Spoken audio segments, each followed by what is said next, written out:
Let's talk about the conversational past tense in German, which is called das Perfekt. It's called conversational past tense because you mainly use it in speaking. In writing, Germans prefer to use the imperfect, and you actually already know a couple of imperfect tense forms. For example, you know the forms of haben and sein. So instead of ich bin im Park, you would say ich war gestern im Park. I was at the park yesterday. Oder ich hatte gestern viel Spaß. I had a lot of fun yesterday. But for all other actions, for all other verbs, Germans prefer to use the Perfekt when they have conversations. So, a typical present tense sentence would say, ich mache meine Hausaufgaben right now. In the past tense, you would say, ich habe meine Hausaufgaben gemacht. That action is finished, so you're done with your homework. And as you see, you need two verb forms now. The main verb, which is machen, would go to the end, and you call this form here the past participle, das Partizip. You also need a helping verb. In this case, the helping verb would be haben, and that's the form you're conjugating. So, ich habe meine Hausaufgaben gemacht. Du hast deine Hausaufgaben gemacht. Hat seine Hausaufgaben gemacht. Wir haben unsere Hausaufgaben gemacht.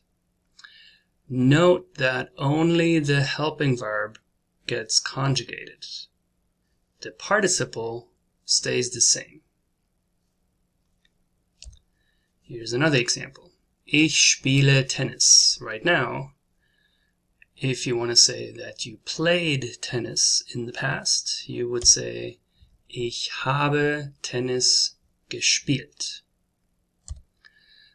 You have haben again as the conjugated helping verb in the second position, and then the past participle in the last position of the clause. For the helping verb, you use the conjugated form of haben, and then this is how you form the participle.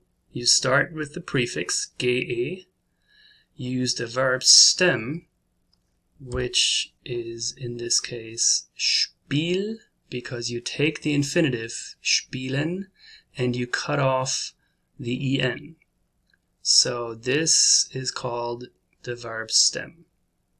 And then you add a t as the suffix. So gespielt.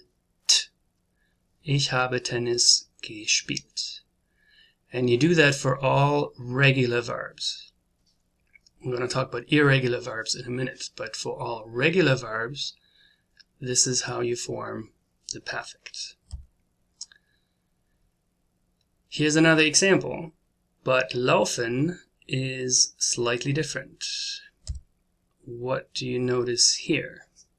Ich bin im Park gelaufen. I ran in the park, or through the park. So you see that the ending is different, which makes laufen an irregular verb. And you already know that because in the present tense, it's a stem vowel changing verb. Do you remember? If you were to say, you are running in the park, it would be du läufst im Park. Hopefully you remember that from last year. Past tense, ich bin im Park gelaufen, or du bist im Park gelaufen. So hopefully you also noticed that the helping verb changed. Now we're not using haben anymore, we're using a form of sein. Ich bin, du bist, ist, wir sind im Park gelaufen. So you once again have the conjugated helping verb in the second position and the past participle in the last position. But different helping verb, different ending of the participle. And I'm going to explain when you use haben and when you use sein, because those are the only two options you have for helping verbs. You use one or the other. The verb stem is formed in the same way, however. So you have laufen, the infinitive, you cut off the ending, and that gives you the stem. Geh, lauf, n. There should be an E here. So, when do we use haben and when do we use sein? Most verbs go with haben. In order to use sein, two conditions must be fulfilled. First, the verb cannot take a direct object. If you don't know what that means, I'm going to show you using an example in a minute. And second, the verb must indicate a change in location or condition. For example, fahren. A sentence in the present tense with fahren would be Ich fahre nach Deutschland. Nach Deutschland is a prepositional phrase, is not a direct object. A direct object would be something like Ich kaufe ein Buch. Ein Buch would be the direct object of kaufen. I buy a book. But Ich fahre nach Deutschland, there is no object that refers back to the subject. Second, fahren indicates a change in location or condition. When you drive or ride, you go from point A to point B, so you're changing your location. So the past tense would be using sein. Ich bin nach Deutschland gefahren. Same with laufen. When you walk, when you run, you go from point A to point B. Springen. Same thing. So ich bin gelaufen. Ich bin gesprungen. Ich bin geschwommen, because again, you swim from point A to point B. Ich bin gegangen. You walk from point A to point B. And then you have verbs that indicate a change of condition, such as aufwachen. When you wake up, you change your condition from being asleep to being awake. Or the other way around, einschlafen. You change your condition from being awake to being asleep. So it would be Ich bin aufgewacht, ich bin eingeschlafen. And werden is another example. Werden means to become. So whenever you become something, you automatically change condition. So ich bin Lehrer geworden. I became a teacher. I changed my condition from not being a teacher to being a teacher. So again, most verbs use haben as a helping verb. Only if these two conditions are present, then you would use sein as the helping verb. Weak verbs, and you don't need to remember all those terms. I'm just giving you all these expressions so you can categorize them if you want to. In the end, all that matters is whether you use the right helping verb and the right participle. Whether you remember all those rules or not, that's not really important. Those rules are supposed to help you figure it out. But if those rules don't really help you, don't worry too much about them. By simply using the past tense as often as possible in speaking or in writing, that's how you will memorize the participles and whether the verbs go with haben or sein. But a lot of people like to have rules and they like to have explanations. So for those people, I'm going to explain why some participles look the way they are. So a weak verb is basically a regular verb. So we had machen earlier, present tense macht, past tense hat gemacht. It follows all the rules, nothing irregular about it. These are the present tense conjugations, which you already know. And then in the past tense, you simply add the prefix ge, have the stem, and add the t. Sometimes you add an e in between the t, and that's if the stem ends in a d or a t, and that's just for pronunciation reasons. So gewartet. It's easier to say tet than it would be to say gewartet. So that just makes sense. But then you have strong verbs, which do not follow all the rules. So strong verbs often have a stem vowel change. We had laufen earlier. And therefore, the participles are often different too. Singen. In the present tense, it's ich singe, du singst, sie es singt. But then the perfect is hat gesungen. So you see the stem vowel changes from e to u.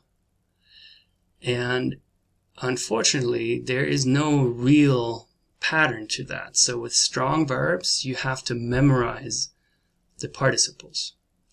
It's the same thing in English. When I learned how to speak English, whenever I learned a new verb, I didn't just learn one form. I didn't learn to go means gehen, or gehen means to go. I learned gehen means to go, went, gone. Go, went, gone. I memorized all three forms. Went would be the imperfect, gone would be the perfect, the participle.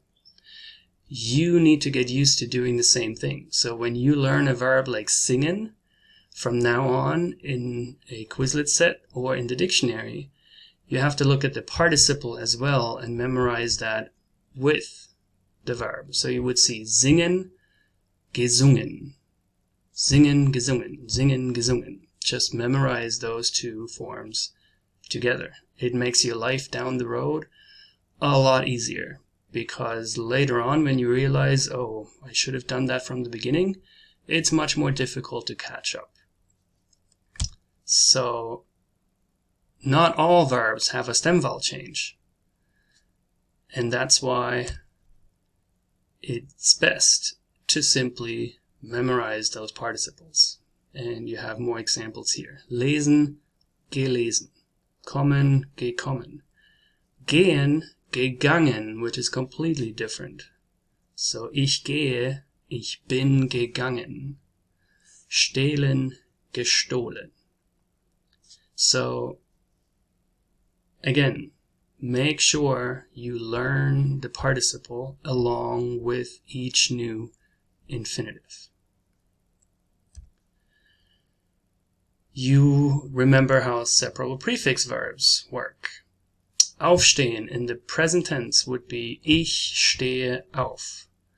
The prefix gets separated and kicked to the end of the clause in the present tense. In the past tense, the prefix goes with the participle. So ich bin aufgestanden, or ist aufgestanden. So a separable prefix participle has four parts now. You have auf, ge, stand, en. So let me see if I can make this a little more clear. So auf is the separable prefix. Then you have ge as the prefix for the participle.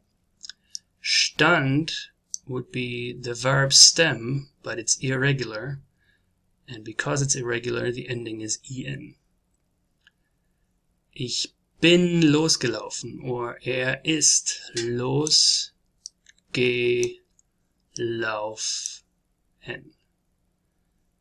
Hat seine Schwester abgeholt.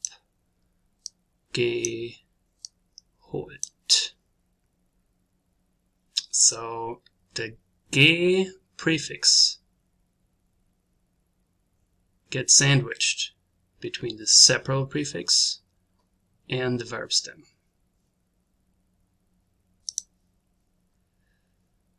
Okay. And I know this is a lot of information, but once again, this is just a preview of everything, and then we're going to practice everything step by step. And you will get this PowerPoint without my narration, so you can click through the slides as quickly or as slowly as you want. There are also participles that do not take a ge prefix, and those are all the verbs whose infinitive ends in ieren, such as probieren, to try, studieren, to study a major in college, telefonieren, to be on the phone, to talk on the phone.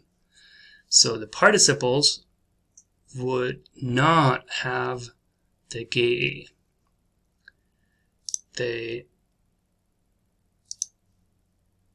nope, don't want that.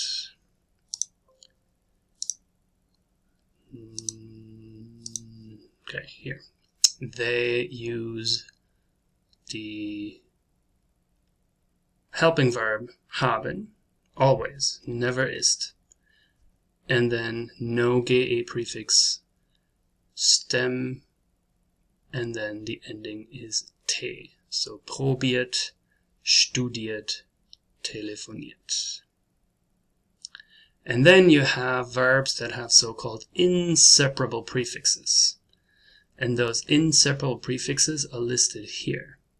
They also do not take a ge prefix. And you see the examples here. Hat bestellt, hat entdeckt, hat erklärt, hat gehört. Or strong verbs with the en ending. Hat bestanden, hat entnommen, hat erfahren, hat gefallen. And if you don't know what all these verbs mean, don't worry about it. You're going to learn them in time. So let's practice. You will see a couple of pictures and then a verb in its infinitive, such as spielen. And then I'm going to ask you to create a sentence. Just say it out loud. What do you think is going on in this picture if you were to say it in the past tense? Those are Katzen. There are two of them, so you need to use the plural. So that would be Die Katzen haben gespielt. Spielen is a regular verb, so gespielt. And use haben because spielen, the verb itself, does not indicate change of location. Now you may argue, wait a minute, they're moving around, this cat is jumping.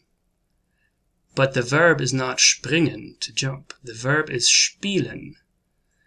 Don't look at the meaning of the entire sentence, only look at the meaning of the verb. For example, you could be playing chess, and you wouldn't be moving, you would be sitting in the same spot. So, ich habe Schach gespielt. So, spielen itself does not indicate a change of location. You could also add something to your sentence. Die Katzen haben im Garten gespielt.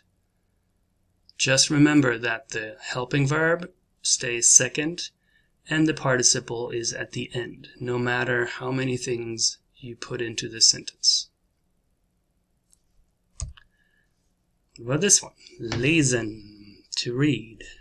And remember, lesen is a stem vowel changing verb, so in the present tense it would be Ich lese, du liest. So chances are the ending of the participle is different. Give me a sentence.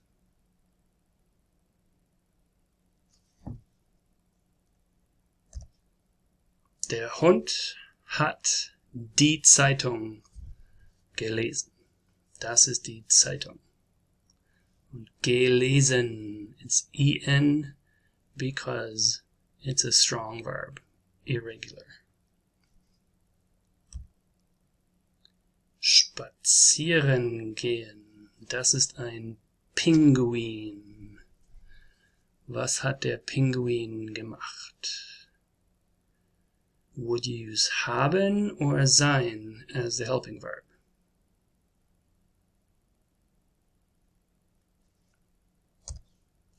You would use sein because gehen indicates a change of location. So der Pinguin ist spazieren gegangen. You could make another past tense sentence about the same picture. Regnen. It rained. How would you say that?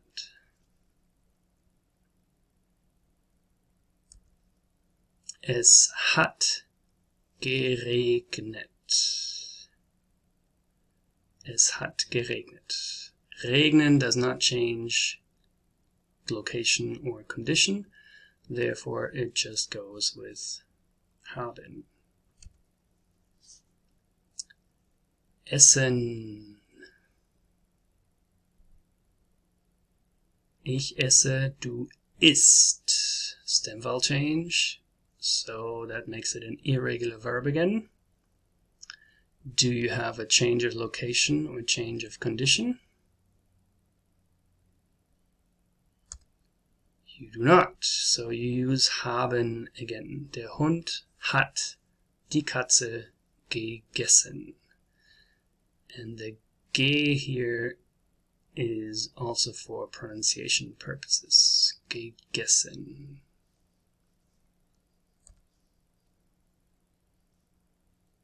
I'm not going to say anything. You just give me a sentence.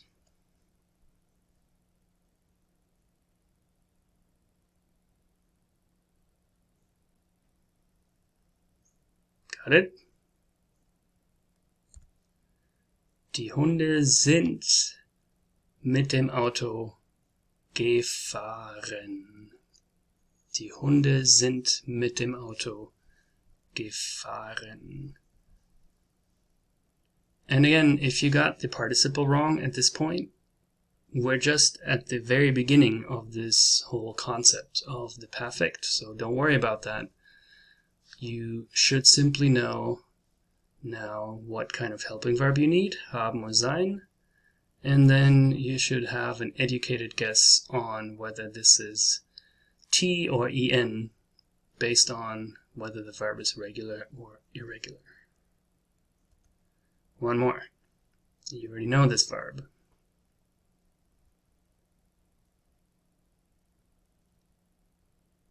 What's the sentence? Der Elefant hat Golf gespielt. Spielen is regular.